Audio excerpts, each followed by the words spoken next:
Hello everyone, and welcome back to the channel. Today we're diving into Leviticus, specifically chapters 21 and 22. Now, I know what some of you might be thinking. Leviticus? Isn't that just a long list of ancient rules? But stick with me, because hidden within these chapters is a powerful and timeless message about holiness, reverence, and what it truly means to approach God. So what's going on in these chapters?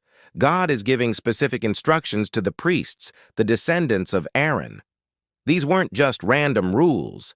They were about setting the priests apart for their sacred duty. Think about it. They were the mediators between God and the people. Their lives had to reflect the holiness of the one they served. This meant special rules about who they could marry and how they were to conduct themselves, especially regarding mourning the dead. It wasn't about being better than others, but about being dedicated to a unique and holy purpose. God emphasizes that those who minister before Him must be whole.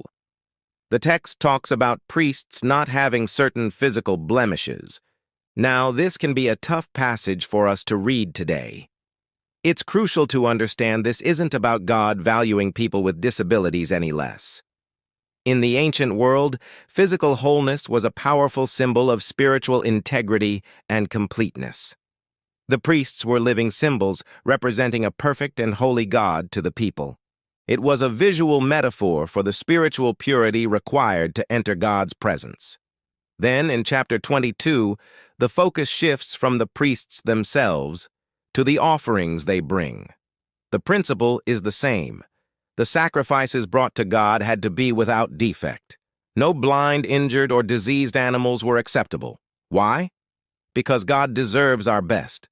It's a matter of the heart. Giving God our leftovers, or something we don't value, says a lot about our reverence for Him. An offering isn't just a ritual, it's an act of worship and an expression of honor. Offering a blemished animal was like telling God, "You're not really worth my best." So what does any of this mean for us today? We aren't ancient Israelite priests offering animal sacrifices, but the underlying principle of holiness is absolutely for us.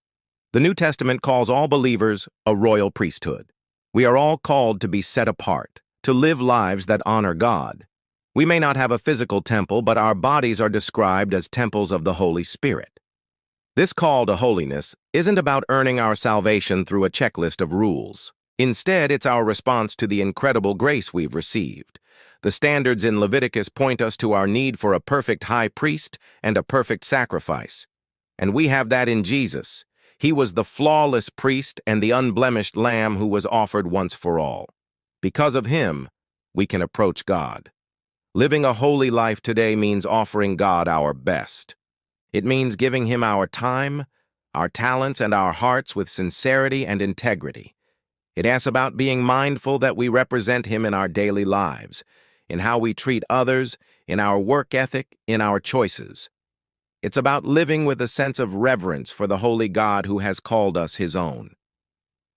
Thanks so much for exploring these chapters with me today. I hope it gave you a new perspective on what it means to live a life set apart for God. If you found this helpful, please give the video a like and don't forget to subscribe for more deep dives into the scriptures. See you next time.